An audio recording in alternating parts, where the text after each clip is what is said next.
那今天我们来到是竹北后面这个富宇大宅天地。那我们的业主是大企业的一个总经理，他希望是一个家的感觉。屋主本身是有佛堂的信仰，那所以他一定要摆上一个佛堂的空间。这次也是委托 KD 的定制柜，包括它的灯源，这个都是一般系统我也没有办法做的。这边是木工做的，那这个是我们的定制柜，所以你会发现某个程度以上可以替代我们的木工。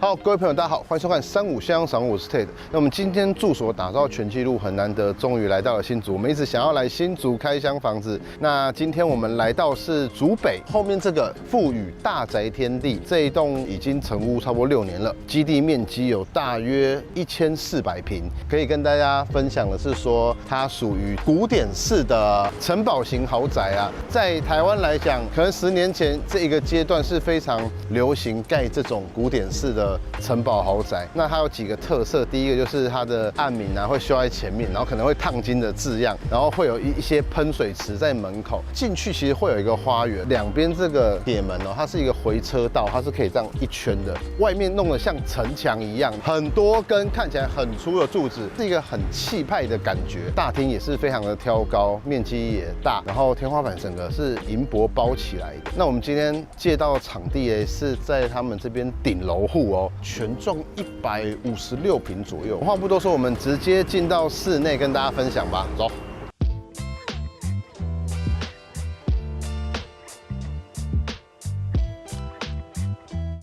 好，各位朋友，那我们已经进入他们的室内了哦，这边是顶楼户。那今天会带我们开箱的是旁边这位康贝克设计总监 Pro。你好，大家好，我是康贝克的室内设计总监，我是 Pro， 大家都叫我 Pro， 是因为我们的设计都是很 Pro 的。等一下就来看看这边有哪些我们的设计跟屋主的想法可以融入这个空间。就我们所知，今天这一户是全幢156平的，那实际室内的设计平数是多少？室内设计平数大概是90平左右。那阳台没有算？对对对。那如果再加阳台的话，有几平？105平左右，是一个非常大的空间。因为一般豪宅可能全幢100平左右，对，可是这已经到了156平，就等于说有1.5个。所以它这边的空间是算蛮宽敞的。那它的楼上是属于宴会厅，它虽然在顶楼，也不会过热的问题，视野范围也很广。所以这是26楼，可是它有个 R 楼，然后 R 楼上面还有一个屋顶，所以它不会有顶楼最热的问题。对，不会有这种问题。对，那也不担心有人吵。对，刚刚有看到我们是大门进来嘛，然后其实它的玄关是留得非常宽。对，这个房子还有一个特色，就是我们一般的房子房间的格局跟我们客厅会有一个比例。那这个房子它的平均的公共面积跟公共空间是相对比较大，那房间的格局是适中，所以我们在这个空间的设计上面，我们有做了一些把屋主的一些想法融入在里面。他当初在跟我们接洽的时候，他就是有希望说他不要招待所，他不想要招待所感觉。对，他不要招待所。那我们的业主是大企业的一个总经理，见过了很多的招待会所，他希望是一个家的感觉。太常去招待会所了，还是要有家的感觉。对，家的感觉还是比较重要。他在这边的空间就希望说，公共空间是家庭聚会的空间，他希望能够充分把这个空间发挥出来，这样子。其实屋主已经入住了，整体是很有生活感的，因为是真的有人坐在那边，不是开箱那种样品屋还是食品屋。然后一进来，其实我看到它有这个墙面，这个是进门的意象，是吗？对，是因为房子的设计有一个主要的部分，就是屋主本身是有佛堂的信仰，那所以他一定要摆上一个佛堂的空间。当初我们在沟通的时候，曾经为了佛堂应该怎么摆，做过了很多的调整跟版本，但是屋主又希望能够保有大空间的范围，不要因为有隔间把空间给压缩了。最后我们就是依照业主本身喜欢比较静谧的感觉，所以我们就以一个生活禅的方法来做整个主轴的设计，这个是有一点禅意在里面。入口的这个石皮，它相对的就是有一个稳定，还有包括坚韧的那种概念，跟禅中表达的概念是有异曲同工之妙。所以它是石皮哦。对，是石皮，对，这是安哥拉石皮。节目里面比较少见到石皮，它那个石皮看起来很像真正的石头。那它是真的石头，它不是一般传统大理石那种光滑面，它就是有一种粗犷的感觉。今天来这边啊，开箱有一个很特别，是他们这边用了很大量的定制柜，因为他们说这个是可以取代部分的木工，对不对？大家应该知道科定就 KD 大家都知道是地板。我们先会介绍很多它的定制柜，而且它的定制柜板材就是木芯板。对，没有错，是木芯板为基础。那科定事实上应该讲说台湾最大的木皮板的厂商啊，他们本身在木皮就已经算是领导品牌，就是做了很久了。没关系，我们就一边走一边带大家看，好不好？首先这边是我们一进来的话，木格栅的就是做了一个禅意的那种感觉。那我们从这边可以推开来，它是一个隐藏门。来，我们这边请进。那我们的这个里面也做了层架式的一个鞋架。那最主要它可以做平常收纳，还有轻易的拿取之外，我们这边还有做了一个大量收纳的一个旋转鞋架。那这个旋转鞋架是做2面的，它可以收纳更多的鞋子。没有错，对。系统柜比较没有办法做像我们这个斜面的，这次也是委托 KD 的定制柜，包括它的灯源，这个都是一般系统柜没有办法做的。而且我觉得很厉害是，我知道这边楼高有3.6米，有3.6米的楼高，他们可能天花板做完以后会稍微低。对。但我发现有人把它的天花板留很高，是，所以相对的门跟各方面都变得非常高。对，因为我进来觉得，空间感很好。因为我们觉得门的部分如果能够把它拉高，那它会显得比较大气。对。没错，对，好，那我们走进来给大家看。刚刚这个地方是我们的衣帽间，就是我们放鞋的这部分。那这边是鞋柜，对，鞋柜区，这是鞋柜区。对，那这个地方只是我们做访客挂衣服的空间。对，还有包括室内拖鞋的地方，要短暂收纳的地方可以放在这里。那这个地方就是我们的穿鞋椅，它的空间里面还有一个地方是在这个区域。我们这个地方还有一个就是我们的储藏室的功能。这个原本就是储藏室，还是这边原本是浴室？基本上原本建设公司的格局，这边是完全都是没有隔的。那这里的格局都是我们重新去做分配的。那这个跟旁边这里都是我们规划出来的动线的储藏空间。它这边真的尺度蛮宽的，你已经做了这么多空间了，结果还有那么大的走道。对，我这走道快要2公尺哎。那我们接着带他来看到他们的客厅，是室内设计的这件事情。对，比如说30平、40平这种东西，还很多人设计好像蛮好做的，但是100平其实我觉得是很不好规划的。当然，第一个是要先了解屋主的需求。对，那屋主的需求才是设计的重点。一进来看到这个环境有没有空间是大的，但是我们把它做了一个书墙区隔。那书墙的后面事实上就是我们佛堂的空间。我们一看到的时候不会感觉它有一个佛堂的，因为我们一般对佛堂都会比较肃穆，我们把它做一个比较类似像艺术的空间，所以我们就做了这一样方面的设计。刚刚一进来的时候就看到，那个沙发做的是2面，对，我们就是希望它做一个开放式的空间，比较少见的，一般家庭就是一个沙发，但它是做2面，这一边它可以阅读，另一边可以看电视，但是它是组合式的，所以它可以做一些变化。那它也可以拉起来，它就可以做背躺式的方式。对。这种沙发就是定做沙发。当初的设计就是希望说它有一些趣味性，在公共空间它的2边可以使用。不知道你有没有注意到业主的，这一看就知道是有爱的，有爱的音响。对，音响的话是当然是业主有特别的需求，所以我们在这个电视主墙以原本的音响设备作为主轴，所以我们并没有太多的电视柜，所有的音响都是摆地面的。那我们的电视墙就是采用比较雕刻摆的方式来做柱面的一个表现，让音响能够发挥它的一个实质的效用。这是7.1声道是它这边全部都有，不止它后面还有2颗喇叭，不知道你有没有注意到？在书柜那边上面有4颗，然后后面有2颗。它的电视墙远远看很素，这是雕刻白，它也是石材嘛？它也是石材。这面墙是素的做法，那我们用切割的方法，所以我们在这个地方我们有做了切角跟直角，原因是因为我们的阳光从这面进来，打进来的时候它会有一个阴影的效果，会让那个切割线会更明显。对，我还在想说为什么会特别设计这些凹槽？对，而是为了要光线打进来的时候的阴影的设计。对，你看设计师那个细节要考虑很多。来，各位朋友，全能委托所全面上线了，大家赶快拿起手机下载 App， 这是一个专业技能与生活媒合的平台，不管你要找服务找收入，都可以在上面媒合。欢迎新时代的朋友们加入，也欢迎有一技之长的朋友们来注册成为师傅。即日起到2022年9月底，成为师傅还有抽奖活动，请大家告诉大家分享获得更多。然后他们旁边这边是他们的阳台。哦，对，这是它的阳台。带大家看一下，他们这个阳台是很挑高的。哎，是楼中楼哦？没有，它楼上就是宴会厅。楼上是宴会厅。对，我有看到啊。它那个阳台是直接接到楼上的，对，所以看起来像是整个挑高的，有点像半个露台那种感觉。对。然后这边是可以看到前面这是地方法院，这是地检署，所以它前面就是不会再有任何高楼大厦出现了。那这边都是公家机关用地，所以它这边的视野真的是永久的。对，是永久的，对。它这个位置真好。好了，那我们阳台进来，我看到这边的柜子跟书柜是不是这边都是定制柜？这两个对不对？你觉得呢？看起来是都一样吧？看起来都一样，因为但就是有结合铁件跟镀钛。它不是都是定制柜，这边是木工做的，那这个是我们的定制柜，所以你会发现，即使是木工跟定制柜，它可以在现场呈现的非常协调，不会觉得哪些是木工，哪些是定制柜，不会说配合不上。对，所以基本上定制柜的优势，某个程度以上可以替代我们的木工，即使木工在做，我们可以同时进行，所以它可以加速我们的速度。所以说在时间上它可以减少蛮多的。对，定制柜是工厂出好板材来这边组装，没有错。但是木工的话是现场要在那边锯嘛。没错，而且最特别的就是我们的系统柜通常比较难跟它的材料来做结合。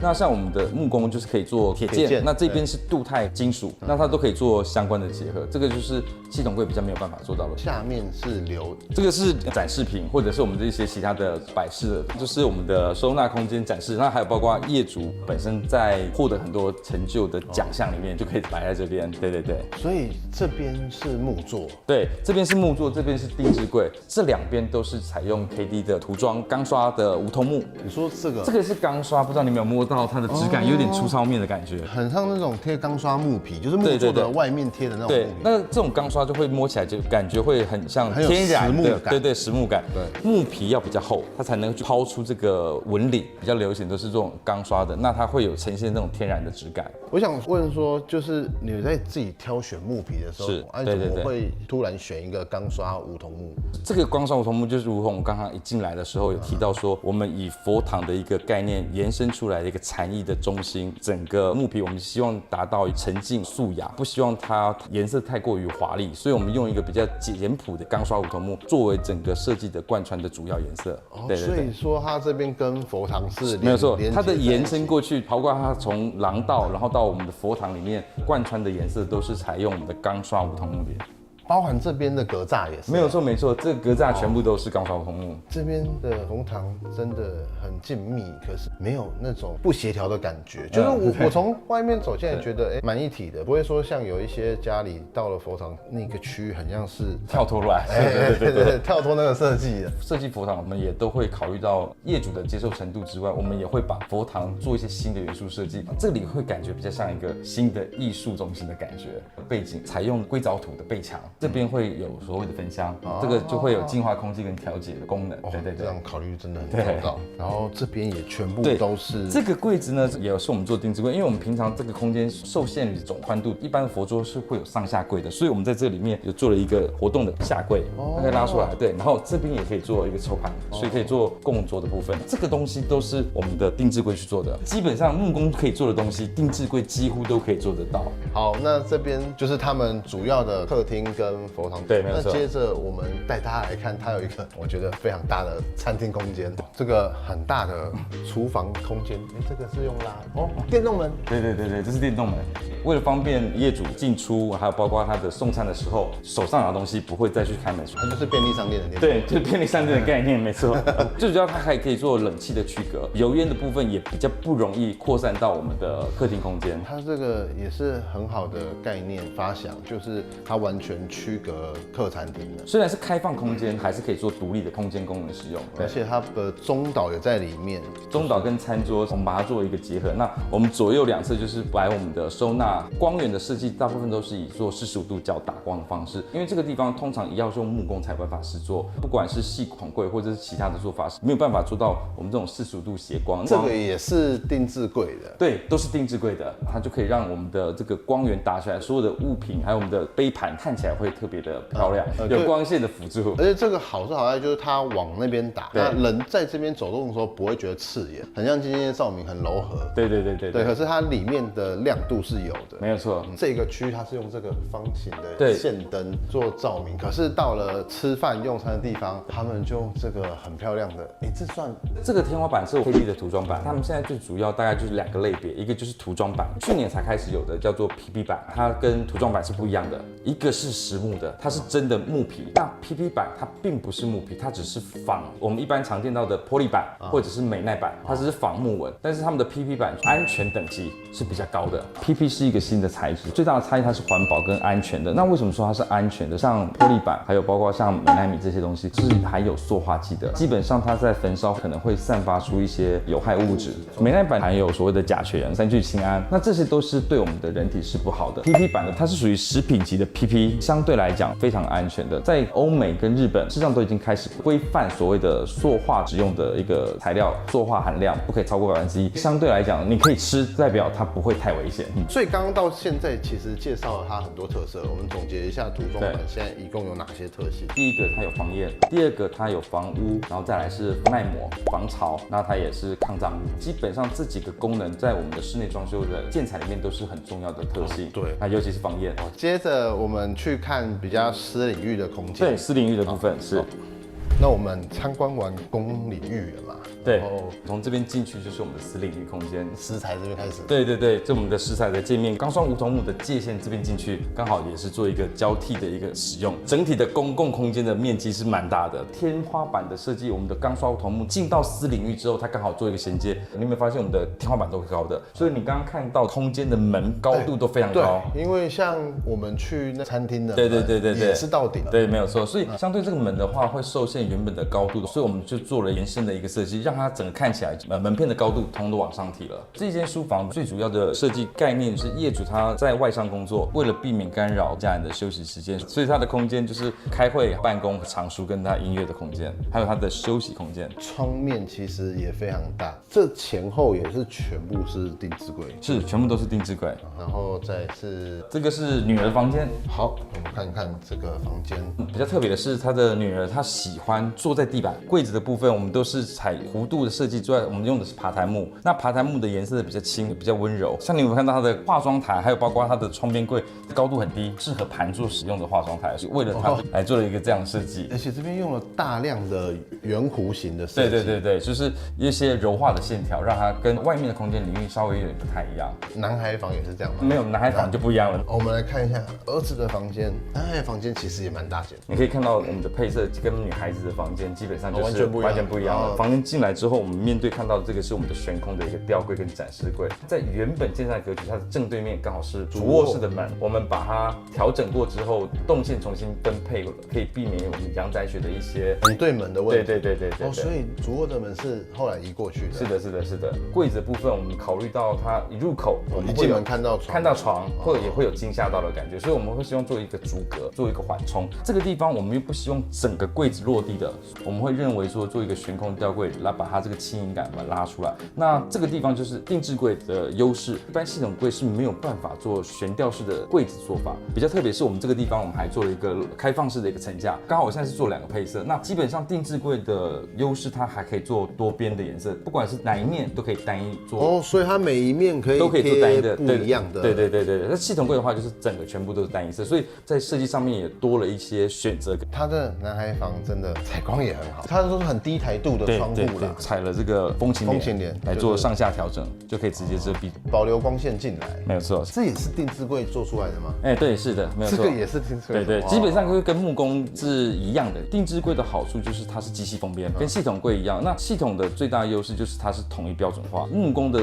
优势就是它可以客制化很多东西，但是封边就是属于细节的部分，手工就会产生品质的差异。那机器封边基本上就是统一标准化。给大家看一下，他们的小孩房也是蛮大的，一般那种4、50 60平的房子，他们主卧房可能还没有它大。没错。这边还有一个小小的更衣室，对，这更衣室是开放式的，我们然后标准3件式哦。不过它的这个浴室很不错哎，它的 L 型的采光。没错，对对，他们的房子最大的好处就是它的采光都很好，主卧室跟我们的儿子房的空间的浴室都可以两面看到大面的一个视景。我们最后去看一下主卧室。主卧室我的设计的想法概念重点就是我希望主卧的空间它就是很干净，没有其他的东西，因为他不喜欢去找袋鼠。对对对，是，我们这边可以坐着休息一下。基本上它的窗边的坐台，它可以放东西之外，也可以当它休息的空间，算小型卧榻了。对，坐起来基本上是悬空的，很扎实。这个也是定制柜它可以做到的特色，系统柜是没有办法做的。对，这通常是木工才能做。对，木工跟定制柜才做得到的，因为系统柜是没办法这样子。对，没有错，所以它这个也是它的特色之一啊。背墙这个地方，它的元素一样是我们从木格栅的元素带进来，只是这边多做了一些石材木纹的变化而已。后面是更衣室的部分，对，所以我们可以去看一下，做区隔了。对，是的，那这个就是一个入口的一个造型。过来这边是，这边是它的大量的更衣室的空间。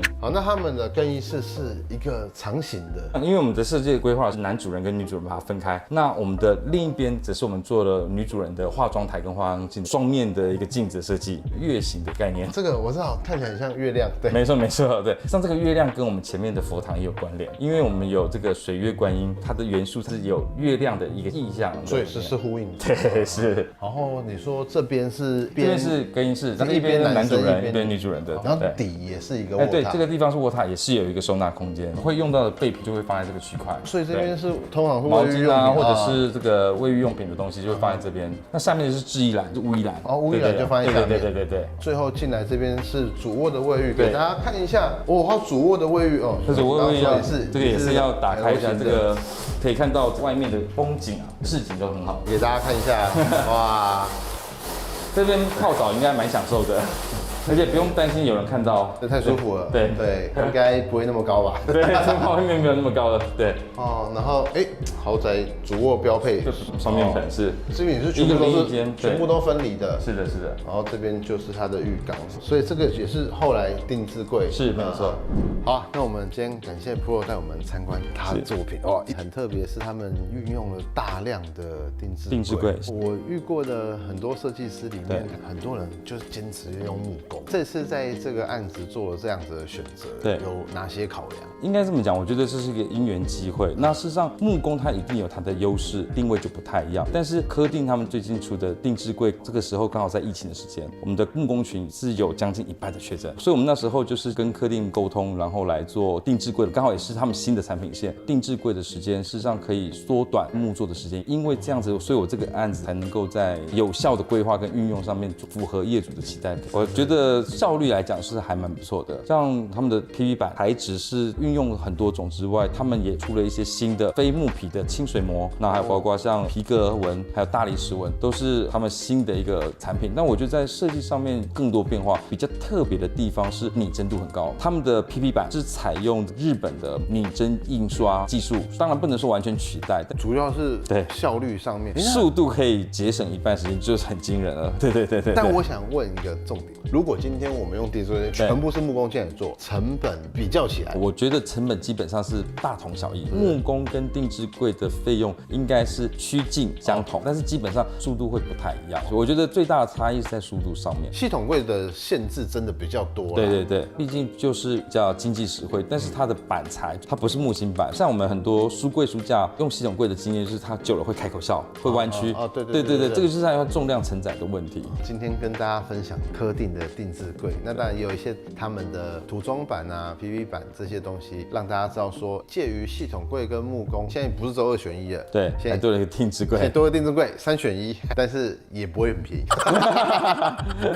，1分钱1分货嘛，对不对？对，今天很开心 ，Pro 带我们参观这样子的豪宅，家里面有佛堂需求，可以参考一下他们这个概念。那我们节目就到这边，那我们最后还是谢谢 Pro， 谢谢。喜欢我们节目的朋友们，记得帮我们按赞、分享、订阅、追踪我们 IG。那想要看更多影片的朋友，欢迎底下留言。那我们今天就到这边了，大家再见，拜拜。